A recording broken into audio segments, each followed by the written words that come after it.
los niños están jugando, en lugar de jugar en un jardín, en un parque con pasto y con árboles, están jugando alrededor de desechos.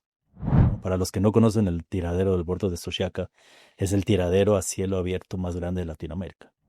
Guy creó el Cirque du Soleil. Cuando Guy ya tuvo los suficientes medios para dar de regreso, se recuerda de sus viajes y dice, ¿qué es lo que hace la diferencia en la vida de una persona? Tener acceso a agua. ¿No? Sin acceso a agua no hay comunidad que pueda desarrollarse. No hay nada que pueda hacer OneDrop solo o una organización sola. Realmente trabajamos con muchas organizaciones. El profit no está peleado con lo social.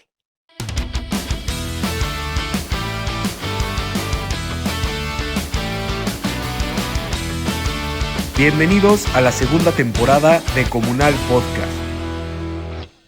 Hola a todos, bienvenidos a otro episodio de Comunal Podcast. Yo soy Aldo Farrugia y como cada semana platico con gente increíble haciendo cosas a favor de nuestro mundo. Y hoy me complace platicar con un gran mexicano que tiene una historia increíble. Él es Ernest Durán, presidente y director general de OneDrop, una organización sin fines de lucro creada por Guy Lalibert, quien es el fundador del Cirque du Soleil y cuya misión es llevar agua de calidad a distintas personas a lo largo del mundo. Han trabajado en más de 14 países, apoyado a más de 3 millones de personas y tienen un modelo de intervención súper interesante que para mí pues es un honor poder tenerte y platicar contigo. Muchas gracias, René, por darte el tiempo y pues estar aquí conmigo. No, muchísimas gracias a ti, Aldo. Un placer estar contigo. Desde que escuché el podcast por primera vez, me encantó, ¿no? El contenido que están produciendo ustedes es necesario. Y para un mexicano que no vive en México, es refrescante, ¿no? Poder tener acceso a este tipo de contenido. Entonces, muchísimas gracias, un placer realmente. Te agradezco la invitación. Nada que agradecer, al contrario, es un gusto y me encantaría empezar primero por entender un poquito más de ti, ¿no? Tu historia. Naces en la Ciudad de México, te vas a los 8 años a vivir a Morelia y ya llevas pues más de 15 años en Canadá. ¿Cómo ha sido este camino de irte a un país? Sí, a ver, bueno, como dices, yo nací aquí en Ciudad de México. em, y yo creo que toda como mi historia comienza cuando, como cualquier joven, me toca elegir qué estudiar saliendo de la preparatoria, ¿no? Es un momento difícil. La verdad, yo creo que no estamos preparados para elegir como a qué te quieres dedicar hacia adelante. Es una presión que tenemos. Bueno, pero bueno, en ese momento yo elegí estudiar ingeniería en sistemas computacionales, mucho por los maestros de la prepa, donde yo me di cuenta que era muy bueno para las matemáticas y todo esto, pero nunca, en ese momento nunca tuve la oportunidad de explorar la parte social, ¿no? Que tal vez era algo que me hubiera gustado y hubiera resonado mucho más conmigo en aquel momento. Bueno, historia larga, la hago corta. Me voy a estudiar ingeniería en sistemas computacionales y en el último año de la carrera, pues me siento a platicar con mis papás y les dije, oigan, les tengo una noticia, ¿no? No, esto no es algo que yo quiero hacer para de toda la vida. No me veo siendo ingeniero en sistemas, no me veo trabajando como ingeniero en sistemas, pero voy a terminar la carrera. Me falta un año. Supongo que me va a hacer bien, voy a terminar, voy a tener un título y eso me va a abrir las puertas hacia otras cosas. Y fue lo que hice. Mis papás, genial, ¿no? Me apoyaron, me dijeron, ok, si no es lo que quieres, termina y cuando termines conversamos y vemos hacia dónde quieres dirigirte, ¿no? Em, Terminando la carrera dije, bueno, algo como de negocios me gusta más. em, y ahí, bueno, yo muy iluso también a esa edad, ¿no? Dije, bueno, me voy a ir a hacer, yo quiero hacer un MBA. Me dicen, pues dale, ve, investiga. Vine al ITAM a investigar sobre el MBA y me dijeron en el ITAM, pues tu idea está muy buena, pero no tienes experiencia profesional. Entonces, no te podemos aceptar en un MBA. Para un MBA necesitas, creo que en aquel momento me decían 5 años de experiencia profesional para que realmente puedas aportar al Claro. grupo y puedas retirar del grupo, ¿no? Entonces dije, ok, ¿no? Estaba pues muy naif todavía a esa edad. Eh, y, pero me ofrecieron otro programa, ¿no? Una mezcla entre tecnología y administración. Entonces dije, bueno, me parece un buen balance, voy a hacer eso. Pero todo inició, y eso lo platico porque ahí hay un punto muy importante en mi vida. Em, cuando estaba iniciando mi maestría en el ITAM, subí mi currículum a la bolsa de trabajo y todo, y me buscaron de una fundación en México, ¿no? Fundación Educa. Me invitaron porque necesitaban que les ayudaran con unos procesos para mejorar su proceso de cobro de tarjetas de crédito. Y parte de la inducción de Educa era llevarte al bordo de Sochiaca, ¿no? Tenían escuelas que apoyaba la fundación en el bordo de Sochiaca, y eso cambió mi perspectiva del mundo, ¿no? El ver cómo la gente podía vivir en la basura, podía trabajar en la basura, podía comer en la basura, ¿no? Para los que no conocen el tiradero del bordo de Sochiaca, es el tiradero a cielo abierto más grande de Latinoamérica. Entonces, la gente realmente hace su vida alrededor de la basura. Yo me enfermé de las vías respiratorias, del estómago, ¿no? Por haber estado ahí respirando ese aire. Eh, y una vez que ves eso, yo ya no pude no volver a verlo, ¿no? Entonces, todos mis sueños de ser ingeniero, no sé, no de ser ingeniero, pero de trabajar en un gran corporativo y, ¿no? Te hacen como todo tu plan de carrera. Si tú estudias esto, vas a llegar aquí y luego acá. Ya los hice a un lado y dije, yo quisiera seguir trabajando aquí, ¿no? Y tuve la oportunidad de seguir trabajando con Educa casi 7 años en temas de educación. Entonces, así fue como realmente yo llegué como al mundo social, al mundo de impacto social, eh, por accidente, pero yo creo que las cosas nunca pasan por accidente. Yo creo que Claro. siempre había como algo. ¿Tienes alguna historia de la gente ahí que te haya marcado puntualmente, no? Porque sí, es inhumano, yo creo, las condiciones en las que viven estas personas y lo vemos muy lejano, ¿no? Y como dices, estamos aquí a una hora y cacho de la Ciudad de México y ver cómo viven tantas familias, tantas personas con tantas carencias. ¿Te resuena alguna historia ahí que te haya marcado? En esa experiencia del bordo de Sochiaca, esa realmente es un parteaguas en mi vida, esa experiencia. La idea, o sea, nos te llevan y creo que eran los miércoles, porque los miércoles viene un padre a oficiar una misa. Y también es muy impresionante ver un padre oficiando una misa encima de un cerro de basura, donde saca su mesa, pone su mantel, saca todos como sus símbolos de la iglesia y los pone y hace la misa y todo. Pero yo preguntaba, ¿qué hay más allá de la montañita esta? ¿No? Porque atrás, toda la parte de atrás el escenario, digamos, de la misa eran montañas y montañas de basura. Y la gente de ahí de la comunidad, de la colonia, me dijeron, ¿quieres ir a ver qué hay más allá? Y la gente de la fundación me veía como que como estás seguro, es tu primera vez que vienes a este tipo de lugares. Y dije, pues ya estoy aquí. Creo que no puedo no ir A ver. Ujú. a ver, ¿no? Y no era, muchas veces la gente lo hace por morbo, para ver, y para mí era realmente una curiosidad y que me chocó mucho en ese momento es cómo viviendo en México no había podido ser testigo. Y yo vengo de una familia muy media, ¿no? Yo no crecí con lujos, yo no crecí realmente una familia media, mis padres profesores, ambos. Entonces realmente mi background es bastante medio pero al darme cuenta que yo nunca había estado expuesto a este tipo de cosas, dije, bueno, voy a ir. Y el ver realmente que cuando dicen la gente vive, es que es literal. La gente tiene casitas construidas con basura y viven ahí. Los niños están jugando, en lugar de jugar en un jardín, en un parque con pasto y con árboles, están jugando alrededor de desechos.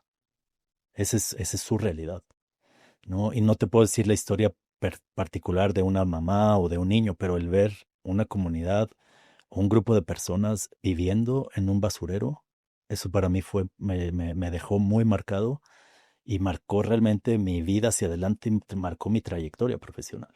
Wow, ahí en ese sentido, ¿cómo trabaja Educa con estas comunidades, no? Creo que la educación sin duda es el de los pilares o el pilar más importante para transformar el mundo, pero ¿cómo se ve ese pues choque cultural, ¿no? Porque tú tal vez llegas como profesor, como mentor a darles y ellos están preocupados por otras cosas, ¿no? Están preocupados por sobrevivir, por comer y por otras cuestiones que pues tal vez hasta la educación pues pasa a un término que no les interesa, ¿no?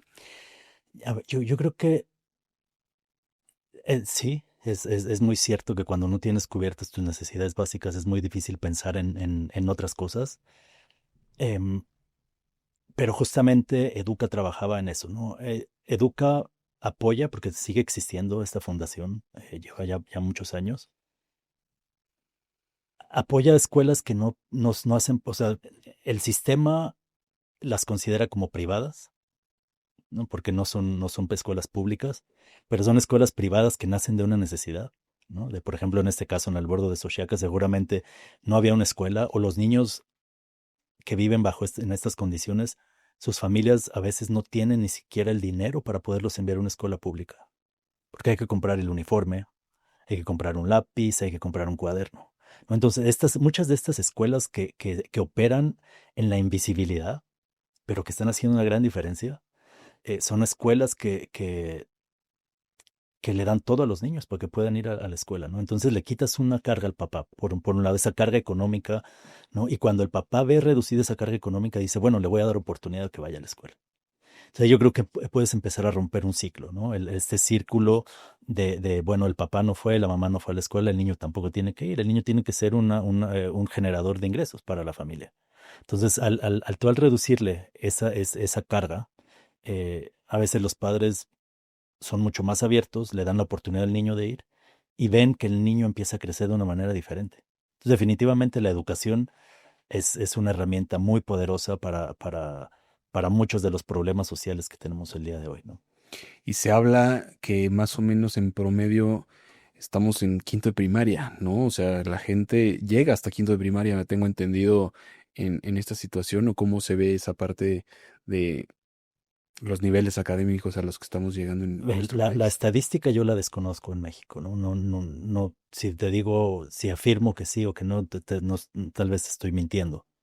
Pero lo que sí es real es que los niveles de educación son muy bajos, ¿no? Lo que sí es real es que las personas que podemos acceder a una universidad somos privilegiados y a veces no lo vemos así, ¿no? A veces como que no aprovechamos esa parte, y a veces los jóvenes, en lugar de ver como que, soy privilegiado, dicen, uff, tengo que ir a la escuela, yo quisiera mejor dedicarme a ser gamer o ahora que está tan de moda a crear contenido. No está mal. Está buenísimo, y hay que acoplarnos a las nuevas economías, ¿no? Y a las nuevas maneras de, de, de, de interactuar en la sociedad, pero creo que no, a veces los que tenemos el acceso no valoramos ese acceso, ¿no? A esta educación. Definitivamente.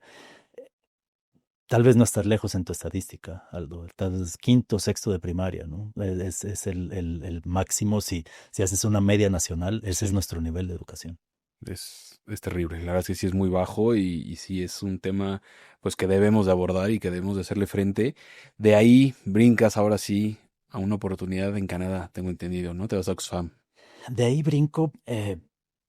Yo empecé como todo joven de pronto, ¿no? A tener como este conflicto, ¿no? Yo quería ver también qué había afuera en términos, siempre me llamó mucho la atención esta cuestión de ayuda humanitaria, de cooperación internacional, y en México no veía que iba, o al menos en aquel momento mi ignorancia no me permitió ver que había caminos también estando en México que hubiera podido llegar allá, ¿no? Entonces, para mí lo más lógico fue emigrar, ¿no? Y yo me acuerdo que cuando estaba en mi maestría, llegaron unas personas, unos abogados de migración a contarnos de Canadá.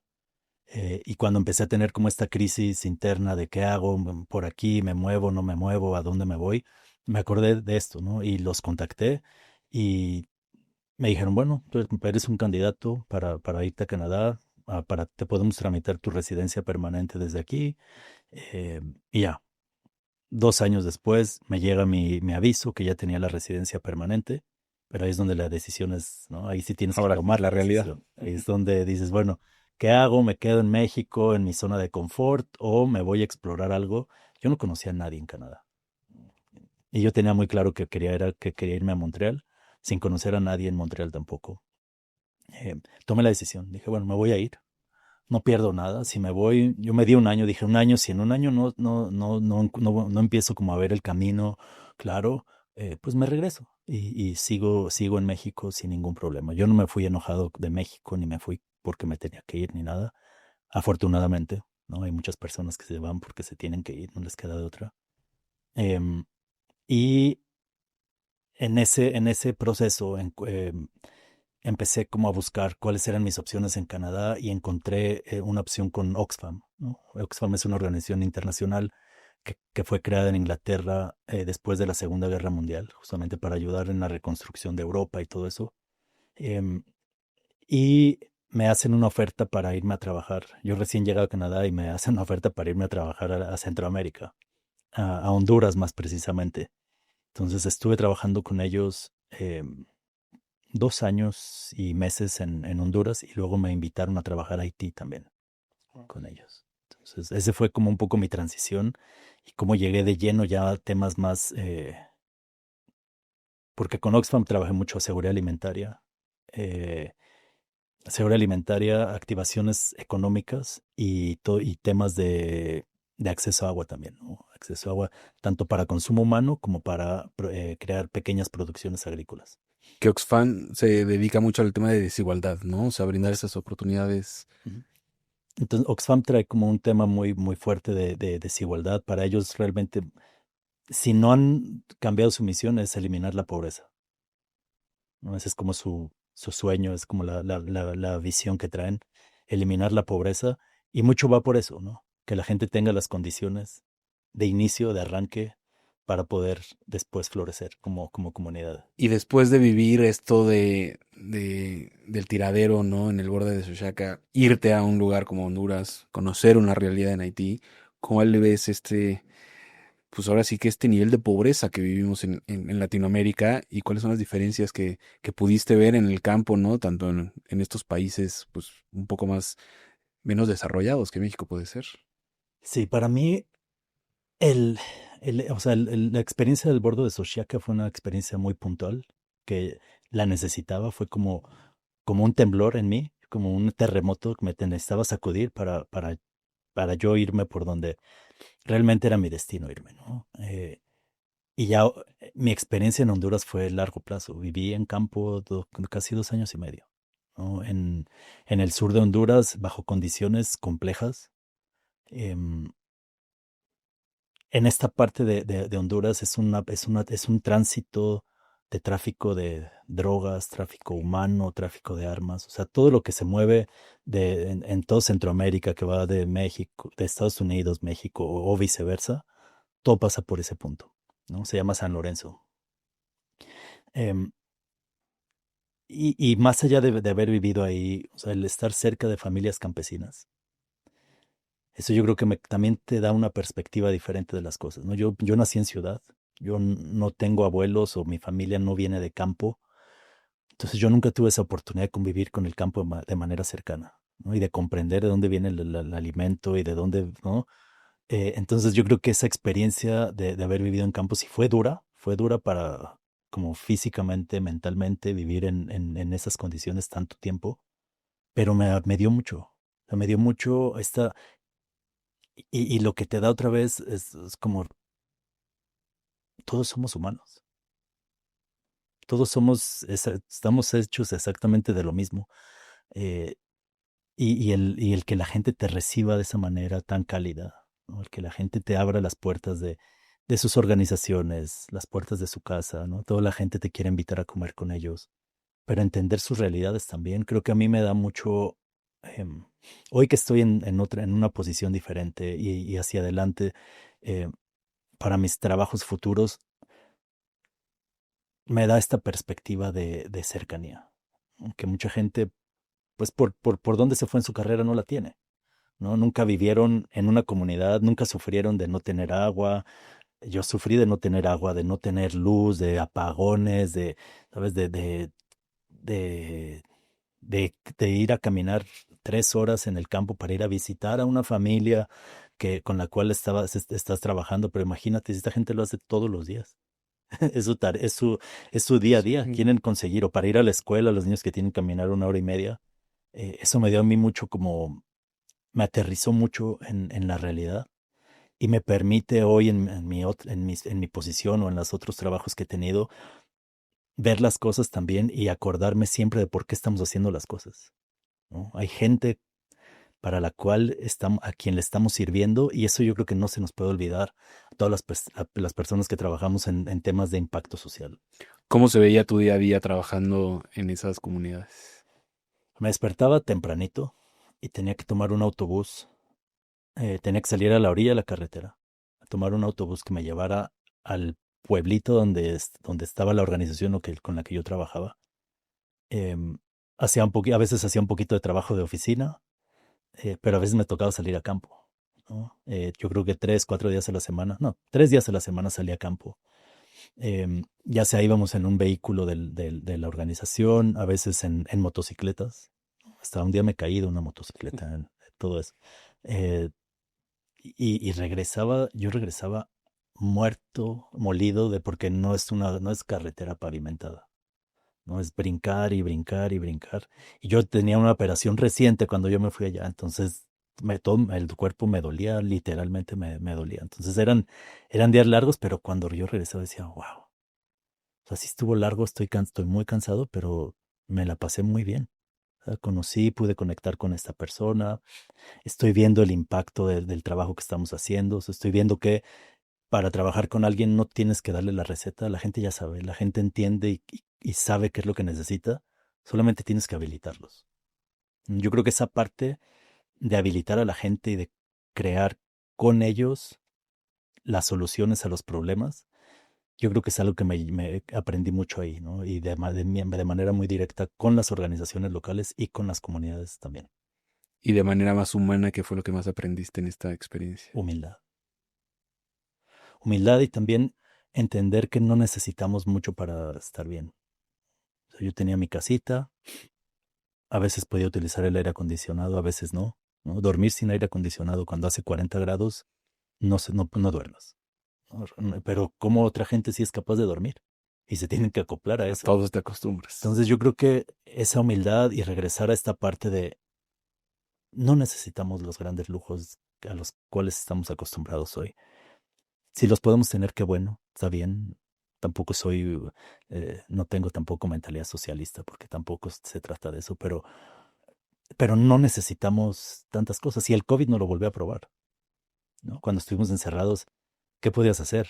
Hablar con tu familia, cocinarte, tomarte una copita de vino y era delicioso también. Sí, Entonces, regresar a esa esencia humana que muchas exacto. veces, como bien dices, se nos olvida y con el rush de ciudad y de querer y esta, pues, ambición desmedida. Yo también siempre lo platico, ¿no? Como siempre queremos más y ya lo tienes y lo consigues, pero más y lo consigues y más, ¿no? Entonces, pues también de entender nuestro suficiente, ¿no? Yo con esto estoy bien, estoy tranquilo y mejor buscar esa tranquilidad y esa plenitud, por decirlo así, ¿no? Exacto. Te estableces ya en Canadá, cómo llegas a One Drop y cómo ha sido este camino en One Drop. Cuando con Oxfam, OneDrop era uno de los grandes financiadores de Oxfam en Centroamérica, ¿no? Con fondos de OneDrop, Oxfam hizo mucho trabajo en Guatemala, en Honduras, en Nicaragua, en El Salvador. Y yo ahí fue donde yo escuché hablar por primera vez de esta organización, ¿no? De OneDrop. Y, y desde la primera vez que yo vi lo que hacían y cuál era como sí, lo que había detrás de esta fundación, siempre me hizo ojitos, ¿no? Siempre dije, wow, algún día me encantaría trabajar en esta organización. Entonces yo creo que empecé a construir mi sueño desde que estaba en Honduras. Em, yo regresé a Canadá y un mentor que tuve en Honduras me dijo, mira, si tú quieres avanzar en tu carrera en Canadá, yo te sugiero que estudies, que tengas un papel, ¿no? Aunque tú ya traes una maestría de México y no sé qué, estudia. Entonces yo dije, bueno, yo regresé a Montreal ya después de mi estadía, de mi pasada por Honduras y por Haití, con la idea de irme a estudiar, ¿no? Hice un MBA en responsabilidad social empresarial. Y cuando estaba a la mitad de mi MBA, vi una oportunidad que se abrió en OneDrop, ¿no? Entonces vi un puesto abrieron un puesto de manager para los proyectos que OneDrop tenía en aquel momento en India. Y estaban buscando un reemplazo de un año porque la persona responsable de eso se iba de maternidad. Y apliqué Y un día estaba en el cine y me llamaron por teléfono y dije, esta llamada sí la tengo que contestar. Me salí del cine, contesto la llamada y me dicen, te hablo Jacques de One Drop para decirte que has sido seleccionado para el puesto, cuándo te puedes presentar para conversar y todo eso. Poquito tiempo después me enteré que yo no era la primera opción.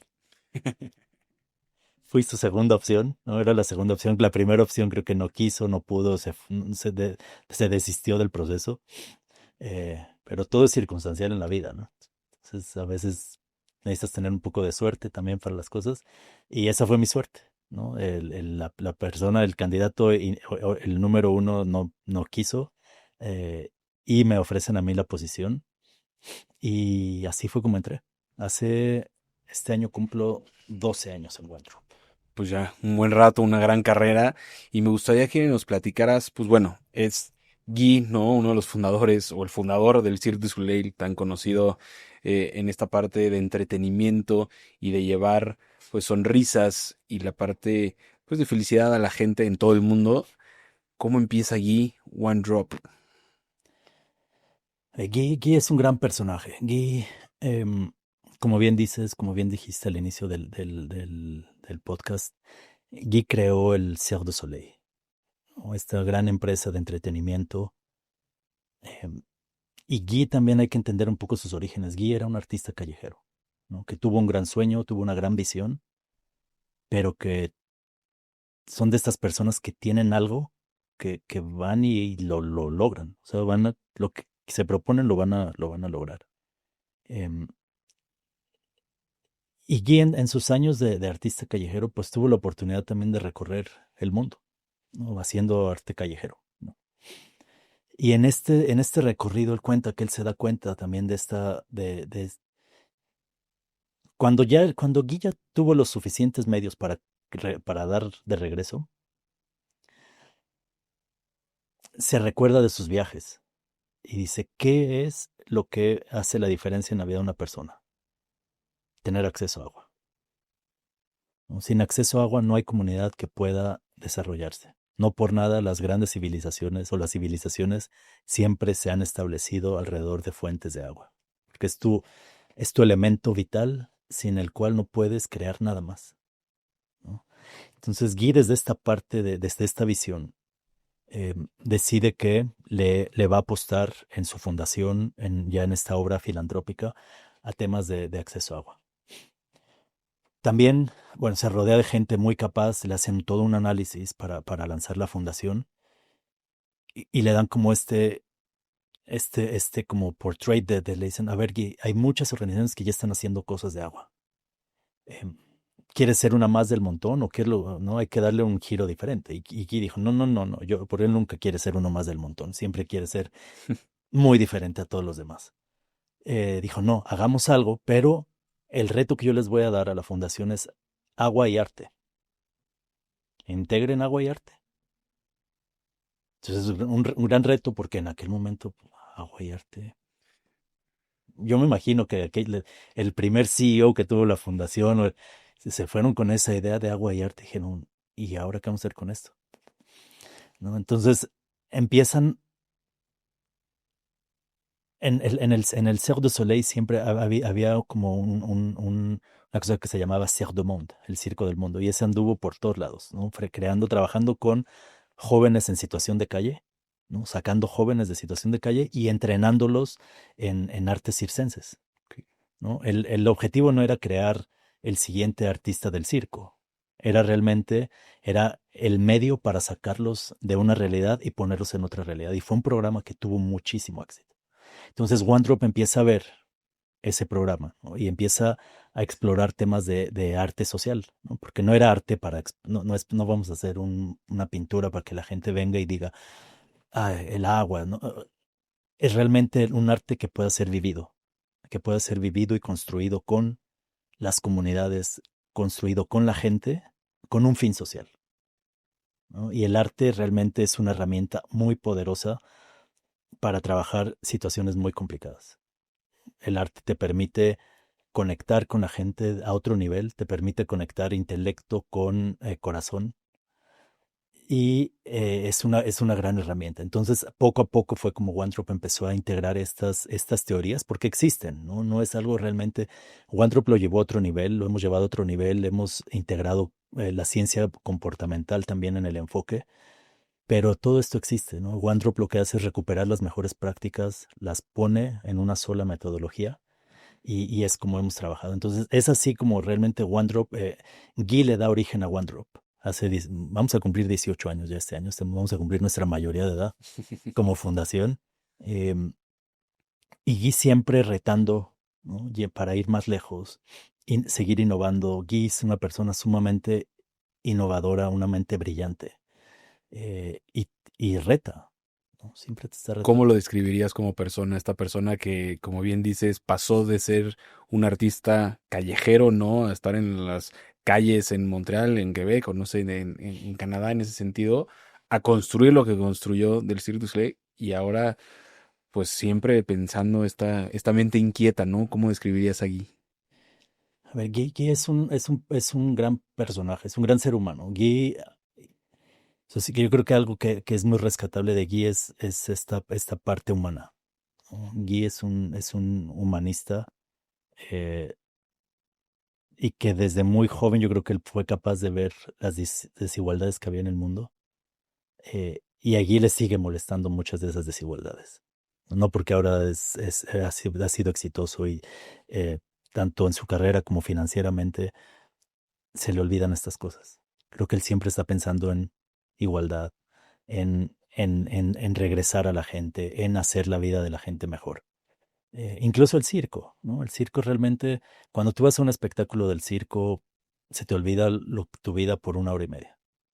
Entonces, darle ese espacio a la gente es algo también muy válido. Pero ¿cómo lo describo? A ver, Guy es una persona, es un innovador, es una persona muy humana, es muy riguroso, es muy buen financiero, entiende muy bien los números, Guy. Es capaz de ver un presupuesto y decir, no, esto no funciona, vuélvanlo a hacer. Y es muy exigente. O sea, es muy disciplinado, muy exigente, muy minucioso en su trabajo, ¿no? Muy minucioso, por eso llevó al circo al nivel que lo llevó.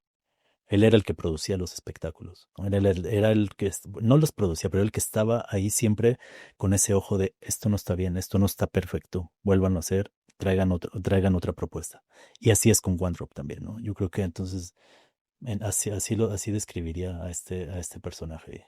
Ahora platiquemos de esta problemática que vivimos hoy en día del acceso a agua, ¿no? Se estima y veía, ¿no? Que más de 2.000 millones de personas en el mundo no tienen acceso a agua potable. Es increíble pensar, ¿no? Como por un lado vemos tantos avances tecnológicos y tantas cuestiones, ¿no? Que nos está rebasando la inteligencia artificial, buscar llegar a Marte y cosas así, ¿no? Y por otro lado, una cuarta parte del mundo no tiene agua potable. ¿Cómo se ve eso? Pues es como bueno, la familia promedio en la Ciudad de México será 4 personas, como si uno de los miembros no puede tomar agua. Digamos, para verlo como Sí, en un sí, tema sí. muy concreto, ¿no? El papá, la mamá y digamos un niño y una niña. Digamos que el niño todos los días se levanta sin poder tomar agua, entonces el niño tiene que caminar 3, 4 horas al día para ir a buscar su agua, para bañarse, para tomar, y tal vez el niño va a consumir agua muy contaminada. Porque no es que no tengan, cuando no tenemos acceso la gente se muere. Eso es una realidad. El problema es que la gente no tiene acceso a agua de calidad en cantidad suficiente y a una distancia razonable de su hogar, ¿no? Ese es el gran problema que tenemos. Y entonces es como este niño, ¿no? Se levanta y va y tiene que caminar 3 horas y de todas maneras caminó 3 horas, pero el agua que está consumiendo no es potable, no está libre de contaminantes. Entonces el niño siempre está enfermo, el niño tiene diarrea todo el tiempo, entonces el niño está malnutrido. Cuando va a la escuela, si es que puede ir porque ya puso 3 horas de su día en ir a buscar agua, eh, no aprende igual, se está durmiendo en la clase, lo cual lo ponen ya cada vez más en retraso contra los otros miembros de su familia que tienen acceso a un agua normal. Entonces, así es como yo lo describiría de manera como muy para que podamos entender el- la, la gravedad del problema, ¿no? Entonces, Y bueno, esta parte del estrés hídrico, ¿no? Se habla mucho de esa parte del estrés hídrico y que, pues sí, prácticamente estamos agotando este recurso, ¿no? Que por más que pensemos que nunca se va a agotar, pues estamos sobreviviendo con un porcentaje mínimo de agua. Em, el estrés sí es una realidad, el estrés hídrico. Yo creo que más en centros urbanos, como Ciudad de México. Bueno, en México lo hemos experimentado eso, ¿no? Monterrey experimentó como casi el día cero. Ciudad de México tiene graves problemas también en eso. Sí hay un problema de cantidad en general, pero también yo creo que es un problema de, o sea, si ya tienes una cierta cantidad de agua en tu sistema, ¿cómo haces para utilizar esa agua mejor? ¿No? Para buscar justamente evitar este estrés hídrico y seguir extrayendo agua de los mantos acuíferos o de los ríos o de los lagos. Entonces, ¿cómo hacemos con toda la tecnología que ya mencionabas tú? ¿No? Estamos muy avanzados ya ahora.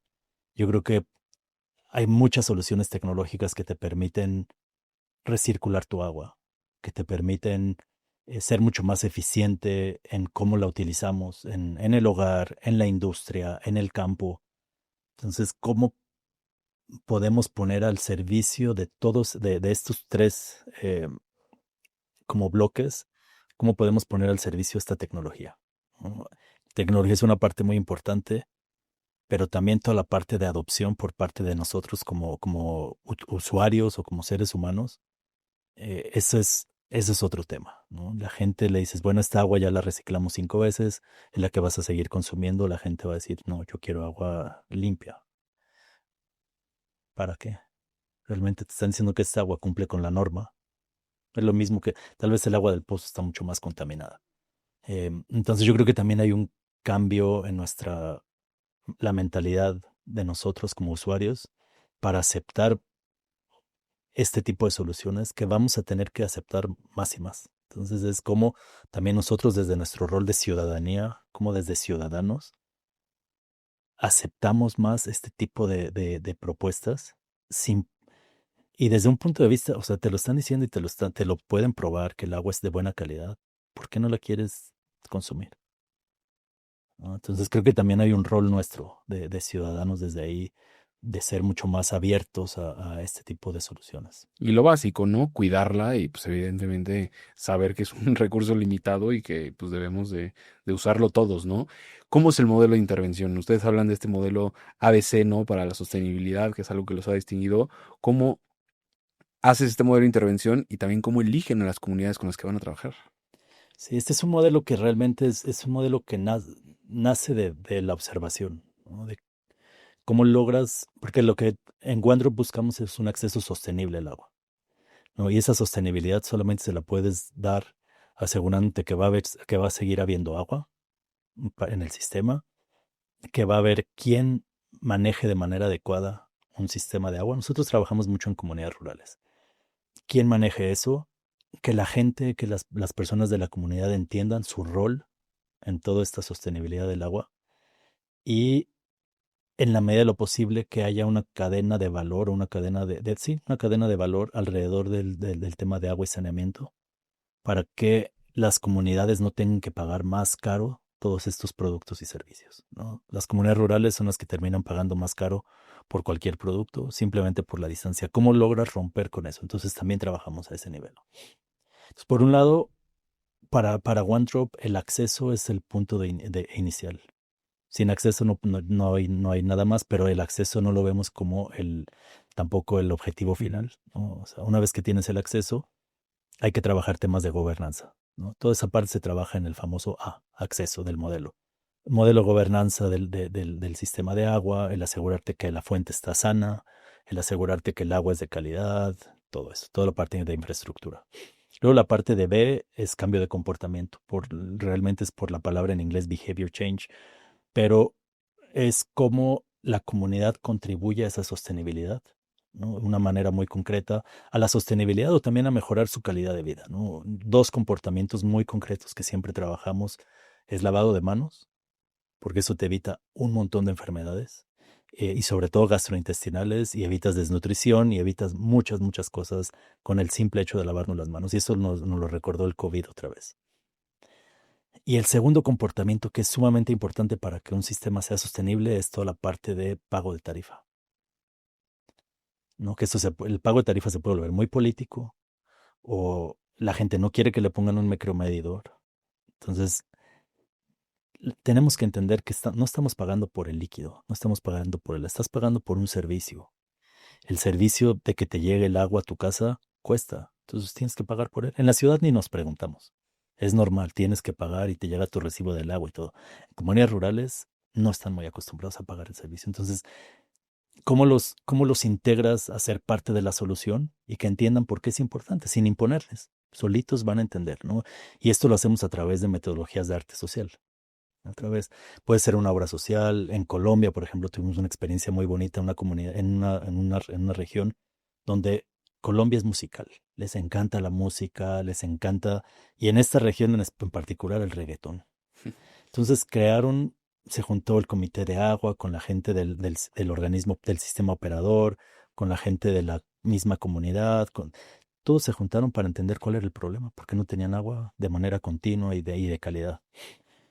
La gente que no pudo ir a visitar la planta de tratamiento, pudieron entender el sistema, ¿no? Dónde entra el agua, dónde sale, dónde la reciclamos y cómo me llega a mi casa. Al entender la gente eso, dice, ah, caray, entonces, o sea, no es nomás que yo le abra la llave. Entonces, al poner a toda esa gente a través de esta metodología de arte social para el cambio de comportamiento, los pones juntos a que convivan, a que se comprendan y todo eso. Y lo que salió de ahí fue una canción de reggaetón que habla justamente de la importancia del pago de agua. Esa canción se hizo viral en la región, ¿no? Y luego le hicieron un videoclip, ¿no? Y esto siempre lo trabajamos con artistas locales, ¿no? Un reggaetonero local, eh, pero la gente que participaba era gente de la comunidad. Entonces, cuando mi